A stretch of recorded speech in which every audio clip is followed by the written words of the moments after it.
Thank you for joining us for our annual video series from the International Symposium on Human Identification. We are so honored to have DeNeen Brown from the Washington Post with us today. DeNeen, you were our keynote speaker and it was fantastic. We just got to listen to you. Before we get started, why don't you tell us a little bit more about yourself and your background for the viewers? Thank you. It's great to be here. I am DeNeen Brown, a reporter for the Washington Post. I've been a reporter for the Post 35 years. I'm also an associate professor of journalism at the University of Maryland. I've covered a lot of things at the Washington Post. I started out covering night police, homicides in DC. I was a copy editor. I was a feature editor, education reporter. I was also a foreign correspondent and did a lot of work in the Arctic on climate change. And I wrote about indigenous populations in the Arctic. That was just an amazing job. So, What was that like? It was on my bucket list. I did not make it to the Arctic, but I can't imagine having the opportunity to spend some time there. yeah. I actually, when I became a foreign correspondent, my first assignment, and I kid you not, was to travel on an icebreaker through the Northwest Passage. So I flew from Washington to Toronto to Edmonton to Yellowknife, and then landed in a little town called Resolute, which is at the top of the map. It's like a little dot, and it's a town where many Arctic explorers will fly to, and then they'll take off on their northern expeditions.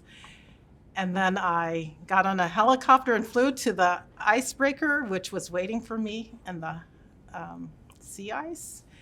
And the captain told me as I was getting on the helicopter, he said, if we should have a water landing, wait for the propellers to stop turning, and then I'll open the door and we can get out. And I said, okay. And I jumped right in the helicopter. And I found out later that if we landed in the Arctic sea waters, we might survive 2 minutes. But yeah, that was my first assignment. So I saw polar bears and saw how the sea ice was melting from the top, and I started reporting on climate change. What an amazing first assignment, and also powerful to be able to write about climate change. But wow, I can't imagine. Yeah, well, if we have a water landing, yeah, just don't worry about it. It'll be, Yeah. And Resolute, that feels like the right name, because I think you'd have to be pretty resolute to, be able to live there. Yeah. It's my first time seeing 24 hours of daylight. Wow. Yeah, it was Oh, incredible. amazing. I've only seen a little bit of that when I was in Norway for a summer, Oh, yeah. and it was wonderful, but I don't think I slept at all. Yeah, I don't know. Did you see the Northern Lights? Yes, amazing. It was very, very lucky. Yeah, that's one wonderful thing about being a writer. Sometimes you get to go some fantastic places. Yeah. Yeah. Well, let's talk about your presentation today. Okay. It was incredible. Today you were talking a lot about the 1921 Tulsa Massacre, which, remarkably some people don't know about, and, is now getting a lot more attention because they're doing some excavations at the Oak Lawn Cemetery. And you also talked about the 1919 Red Summer, which, really led into what happened in 1921. Can you tell us more about that? You did some really remarkable reporting that came out in 2018. And I think for viewers who don't know the story, it'd be wonderful to start from the beginning and tell them what it is. Sure. So the 1921 Tulsa Race Massacre began on May 30th, 1921. The trigger event for the massacre, historians say, began when Dick Rowland, who was a black teenager, he was a shoe shiner in downtown Tulsa, went to use the restroom in a building called the Drexel Building. The Drexel Building had the only public restroom available to black people at the time in a segregated Tulsa. And the story goes he got on an elevator operated by Sarah Page, who was a white elevator operator. It was a wire-caged elevator. When the doors opened again, Sarah let out this shriek, right? A kind of a piercing shriek. And Dick Rowland took off and ran. Well, there was a nearby department clerk who heard Sarah shriek, and he called the police. Later, Dick Rowland was arrested, and he was taken to the courthouse in downtown Tulsa. A headline in the Tulsa Tribune ran the next day that said, "Nab Negro for attack on girl in elevator." Historians say that that headline was a whistle call to the Klan that had been gathering in Tulsa. And so hundreds of white people marched to the courthouse in downtown Tulsa, demanding that Dick Rowland be released so that they could lynch him. At the same time, there were Black veterans who gathered in Greenwood, which was an all-Black community not far from downtown Tulsa. They marched to the courthouse to protect Dick Rowland. They were like, "No lynching today." And there was a struggle that ensued between the veterans and the white mob. One of the members of the white mob said to one of the Black veterans, "What are you going to do with that gun?" And the Black veteran who had fought in World War I knew how to fight. He said, "I'm going to use it if I have to." A struggle ensued. A shot went off. A white man was hit, and historians say all hell broke loose. And after that, the mob marched on Greenwood, this all-Black community of Tulsa, that at one point was so prosperous that Booker T. Washington, the philosopher, called it Negro Wall Street. You had Black millionaires, they owned oil wells, there were luxury hotels, there were people who owned Model T cars. It's just a prosperous, bustling economy.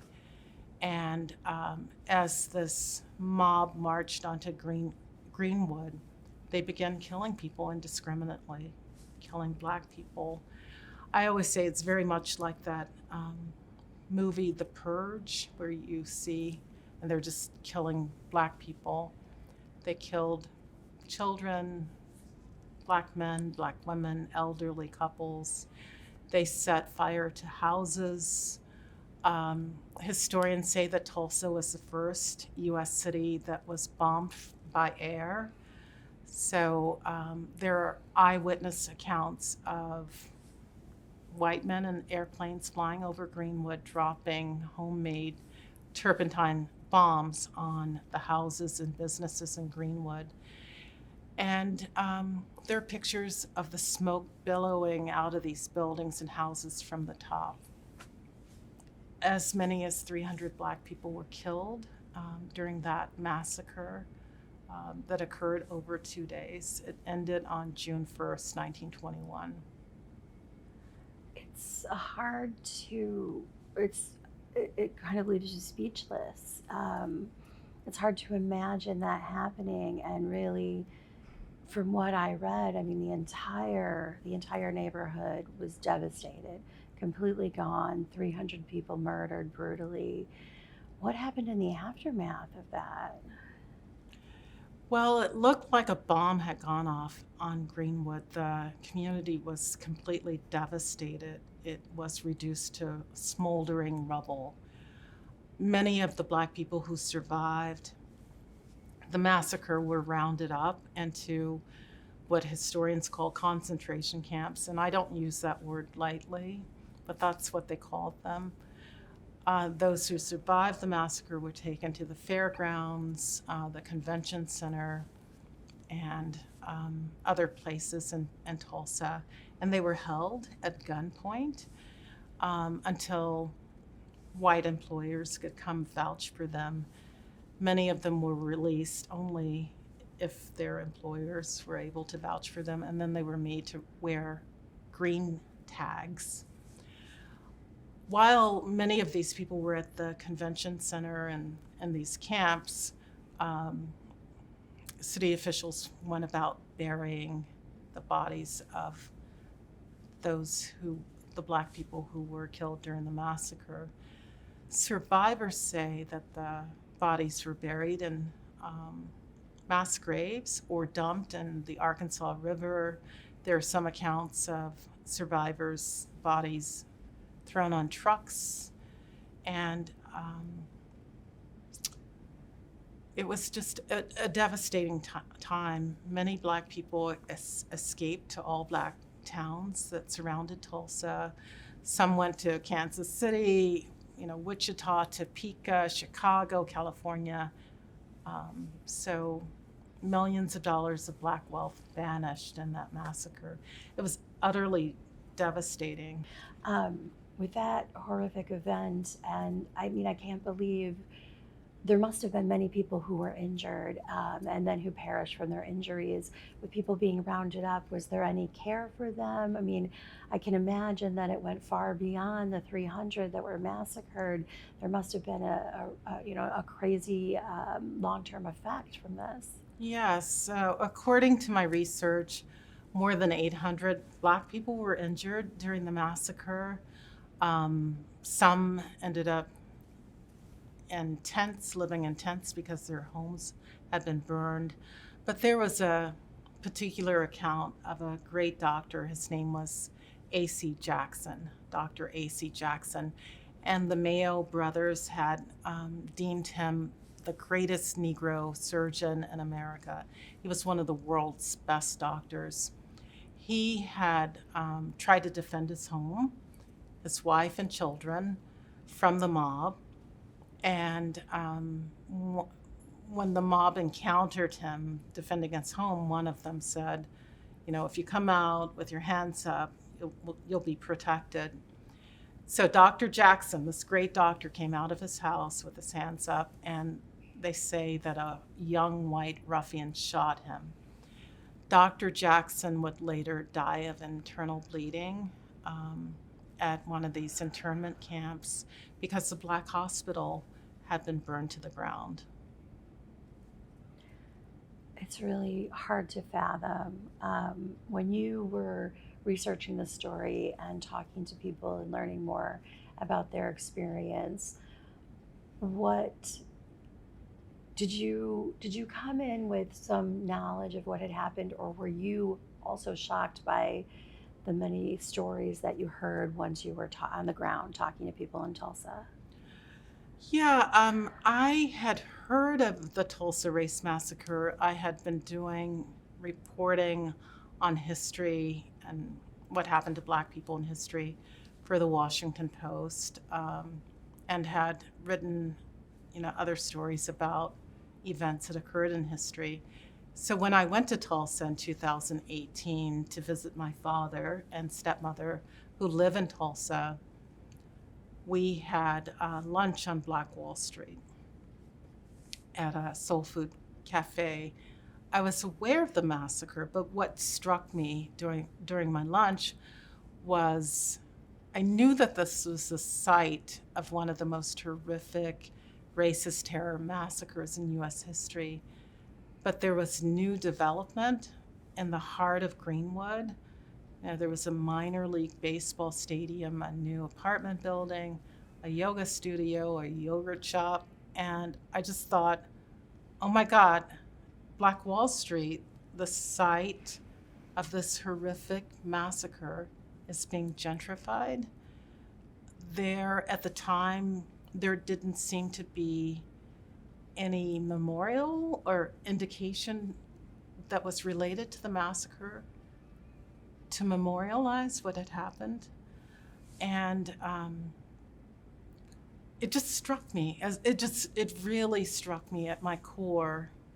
So I went back to Washington. I talked to my editors about what I saw during my visit in Tulsa, and my editors sent me back to Tulsa to do more reporting. And that's when I started reporting actively on the massacre, the history of the massacre, and what had happened, and its aftermath. Your 2018 article really caught the attention not just of the nation, but of Tulsa and the mayor of Tulsa at the time. Can you tell us more about that? Yes, so I don't take any credit for this because the activists were on the ground in Tulsa the whole time calling for attention to what happened in the massacre. There were historians. But in 2018, I wrote a story for the Washington Post. It ran on the front page that said, the headline was, "They was killing Black people." And the story raised questions about an investigation that occurred in 1998. At the time, the city and state had formed a commission called the Tulsa Race Riot Commission, and it was charged with investigating what happened during the massacre. That commission also made several recommendations, including paying reparations to descendants and survivors of the massacre, a recommendation to form a state scholarship for students impacted by the massacre, a recommendation to erect a memorial, and also a really important recommendation to physically search sites in Tulsa for mass graves. That meant excavation. But at the time in 2001, when this report was released, the mayor at the time decided to close that investigation without excavating at various sites where scientists had found anomalies beneath the ground. And so it seemed that the investigation was over. Like, when the mayor decided to close it, people kind of went back to their other jobs. And then I came in as a reporter raising questions. Well, why was it closed? And so when my story was published on the front page of the Post, September 2018, the current mayor of Tulsa, G.T. Bynum, held a community meeting in North Tulsa. And he was talking about plans for development in North Tulsa, which is Old Greenwood. And there was a minister who was sitting in the back of the room during that meeting, and he stood up at the end of the meeting and he said, he told me, he held a copy of my story, and he said, "You would not have this land to develop had there not been a massacre. What are you going to do about it?" And that's when the mayor announced he would reopen the search for mass graves. It's really remarkable in so many ways. You know, first that it's taken so very long, and you know there were attempts and thwarted. But over the last couple years, quite a bit has happened with the excavations. Can you tell us more about that? Yes, so in 2018, the mayor announced that he would reopen the search for mass graves. I remember getting the call about the meeting, and I got the mayor on the phone, and he said, because I was thinking, well, he wants to reopen the search. Surely he would have to have this approval of the city council. And he said no, he had authority to open the search himself as mayor. And he said that he would treat this as a murder investigation, that it was an open murder investigation. And he told me, if there are mass graves in the city of Tulsa, we need to find them. We need to find them and give them proper burial. So the city began its search, including using ground-penetrating radar at various sites in the city. In December of 2019, they announced that they actually found anomalies beneath the ground that looked like mass graves. And in July of 2020, the city actually broke ground in an excavation in Oak Lawn Cemetery. And then in October of 2020, city and scientists found a mass grave. State archaeologist Carrie Stackelbeck said this is a mass grave. and they found multiple coffins containing human remains, more than 30 coffins at the time. The city just expanded its search, and including another excavation last week. And on Friday, they found 12 more coffins in that mass grave. And then on Saturday, they found 5 more coffins. So it's an active search of this pit and they call the colored section of the cemetery. It was a segregated cemetery. So they've found a mass grave. It contains dozens of coffins that were unmarked. So this was an unmarked site. No one really knew what was under the ground there. And now that they have opened the site with excavation, they see that there are coffins there.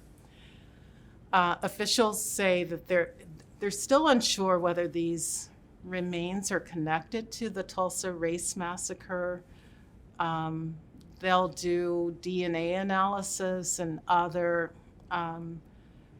investigations, including forensic investigation, to determine whether these were victims of the massacre.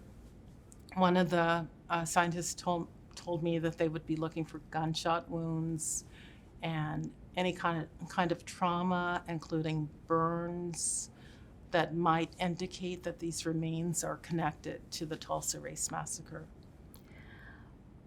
What does this mean for the people who are the descendants of the people who were murdered in the Tulsa Race Massacre? I understand at least some have been identified at this point, or possibly, yeah. No, there's still ongoing investigation to conclusively make that determination that they are victims of the massacre.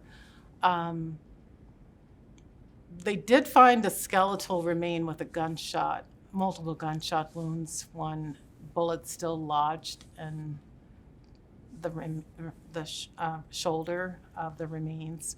So again, it's an ongoing investigation to determine whether the remains of what they found in this mass grave are indeed connected to the massacre. It must be a puzzle to try to find the mass graves in the first place. How do I imagine historians, storytelling, talking to people, any descendants of survivors who maybe heard stories growing up. You have a personal connection to Tulsa as well. Did you ever hear anything from family members or people you talked to on the ground? Well, my aunt told me that Black people just whispered about this massacre. There was a real fear that it would happen again. White people in Tulsa stopped talking about the massacre because the perpetrators were still alive, and they had taken pictures. Some of them had taken pictures of themselves standing over bodies of Black people and had made postcards to mail around the country. It was a thing for lynchings and massacres. So for nearly 100 years, it was silenced. It was left out of textbooks, left out of history books. Those who survived it talked about it in whispers. So my connection to Tulsa is that my father lives there. He's a descendant of Creek freedmen. My paternal grandmother was born in Boley, which is an all-Black town very close to Tulsa. And we know that during the massacre, many Black people escaped Greenwood and headed for the Black towns in Oklahoma. I know that my paternal great-grandmother lived in Tulsa, but I don't know her. I don't know much about her.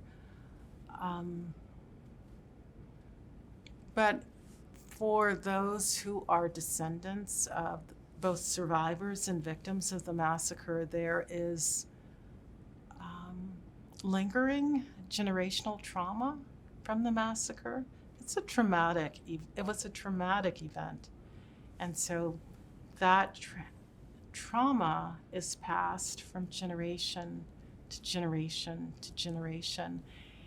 It is important to find, the people who went missing during the massacre, who were killed, who were buried in mass graves. Descendants tell me that it's important to give them proper burials. It's important. Absolutely. It casts such a long, dark shadow over the city. This is really more of a subjective opinion question, but do you feel this process could help in some very small way with the trauma that people have experienced and continue to experience? Well, according to my reporting, the people on the ground in Tulsa tell me that in order for there to be healing, there has to be truth and reconciliation and repair. And so this process of searching for mass graves is a process for searching for the truth of what happened. So in order for the healing to begin, you have to start with the truth, acknowledging the truth. The truth, absolutely. Acknowledging and exposing that and helping people understand what really happened. And you mentioned in your presentation, it wasn't just Tulsa. There were at least, it sounded like 30 more events that were similar in different cities across the nation. Could what's happening in Tulsa be an inspiration for this to continue other places? In my interview with the mayor of Tulsa, G.T. Bynum, he told me he actually gets calls from other officials in other cities, and they're watching Tulsa. Tulsa has created a blueprint for how cities and towns across the country can deal with the racist terror history that occurred there, the lynchings and the massacres. Historians tell me that there are more than 30 massacres that have occurred, racist terror massacres against Black people that occurred in this country. There are cities and towns across this country where massacres and lynchings occurred. They include those massacres that occurred during the Red Summer of 1919. Now, that was a particular period, a reign of terror that occurred in 1919. It's called Red Summer to describe all the blood that flowed in the streets that summer. The Red Summer includes massacres in Washington, D.C., Omaha, Nebraska, Chicago, Illinois. One in particular that I've done a lot of research on is Elaine, Arkansas. And historians told me there that they believe as many as 800 Black people were killed in Elaine, Arkansas. And it's hard to really wrap your head around these massacres, but when I went to Elaine to do research for the documentary Rise Again Tulsa and the Red Summer, I met with descendants of the Elaine, Arkansas massacre. And again, they're very there's generational trauma. They want the city or the state to search for mass graves. It was a horrific event. One thing that's different about Elaine is it's a rural area in Arkansas. So when the white mobs descended on Elaine in September 1919, they literally had to walk for miles across acres of land to hunt for Black people who were growing cotton. And again, they don't know where those people are buried. There's a mound that descendants and survivors point to and say, the bodies are buried there. But Arkansas is not searching for these victims in the same way that Tulsa is. So there are really horrific events that occurred across this country, and it's just really sad.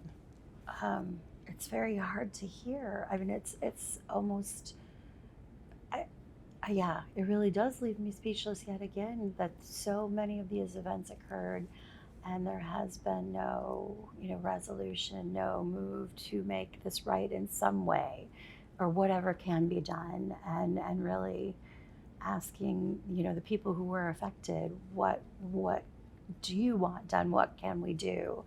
I do hope Tulsa can be an inspiration moving forward. And, this is a forensic DNA conference, so coming to speak here, we really appreciate that. Why was it important for you to come and talk to this particular group? Well, thank you. It was a great invitation. I think the reason I decided to come talk, it's not because I'm not a scientist, I'm not a lawyer, not forensic anthropologist or archaeologist, but I came to tell the stories. As a storyteller and as a writer and as a journalist, I wanted to share the stories of some of those people who survived these massacres and the witnesses who saw what happened.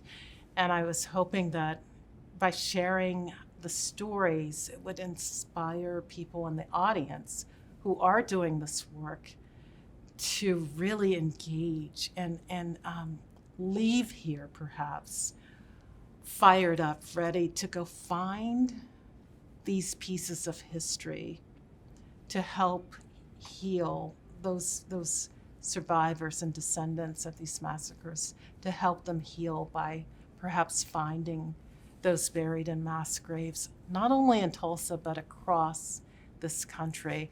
So it was my challenge to them to leave here perhaps and go find the bodies.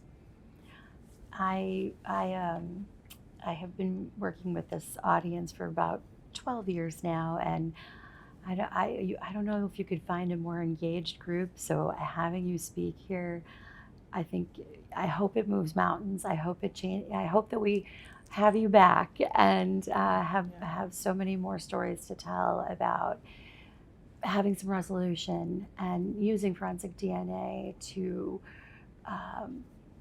really let people know what happened and connect them to the people who are alive today, both survivors and their descendants, and educating children going forward so nothing like this ever happens again.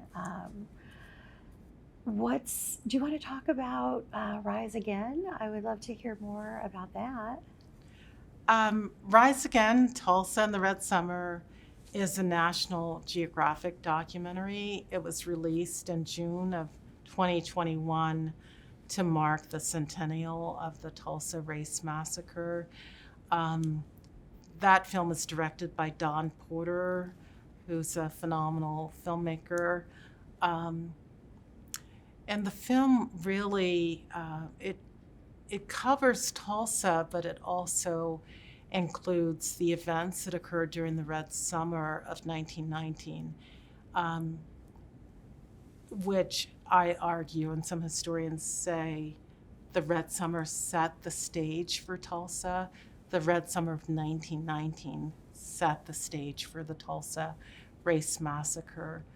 During the Red Summer of 1919, there were more than 97 lynchings and dozens of massacres, of racist terror massacres targeting Black people and Black communities across this country.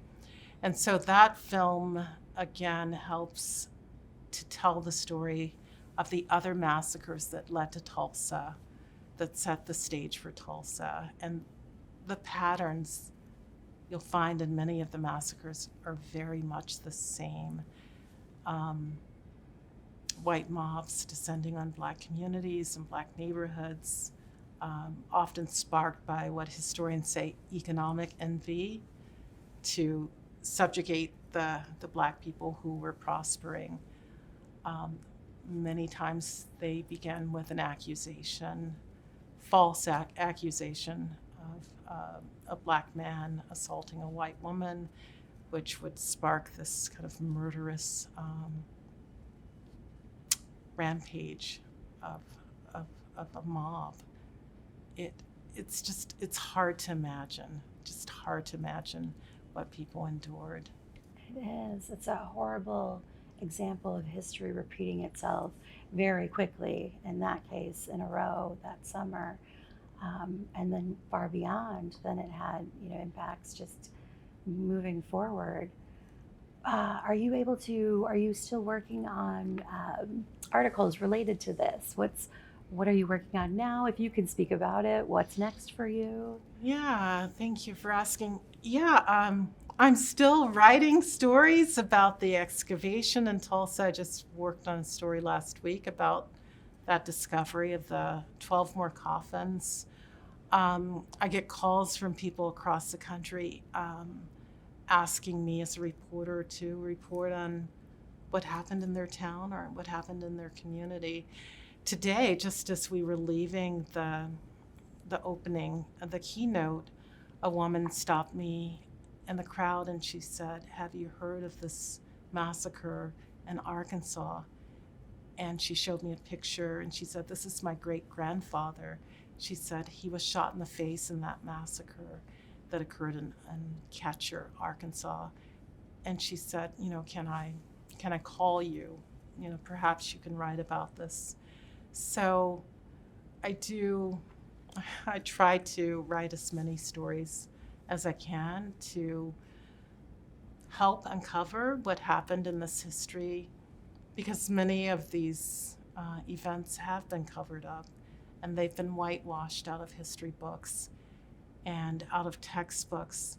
I meet really smart, well-educated people and they'll tell me, I never heard of Tulsa. I never heard of the Tulsa Race Massacre. Why didn't they teach us this? And as they say in the documentary, because they didn't want you to know. And so it's imperative, that we tell these stories, that we uncover the truth of this history. So, as you say, it won't happen again. It's imperative that we do the work of pursuing the truth. Absolutely. Without the truth and knowledge, how can we grow and learn and move forward? Yes, nothing should be hidden. It's well past time. We so appreciate you being with us. Is there anything else we did not talk about that you really want to share and make sure gets out there? Well, I just want to say that I'm a reporter, I'm a journalist, I'm not a scientist, and it's my mission to, as I said before, afflict the comfortable and comfort the afflicted in my work, and to pursue the truth as a journalist, and to maintain the appearance of objectivity. So my job, again, is to just report, research, and write, and try to write these stories with as much power as I can to evoke the soul of the story. And so once it's published, the story is published, it moves readers. And it's left to readers to pick up where the story left off, pick up and actively try to find answers and pursue the truth. Please keep doing that. We really appreciate it. It's not easy work. Yes, please keep up that amazing work. Just watching what has happened in Tulsa is so moving, and I do hope it does spark a revolution to continue that work everywhere else. That's a great word, revolution. I like that. Hope that it sparks a revolution to pursue the truth in other cities and towns. Yes. Thank you. It's been an honor to be here. Thank you so much, DeNeen. Yes, it's been an honor to be able to interview you. We really appreciate that. Thank you very much.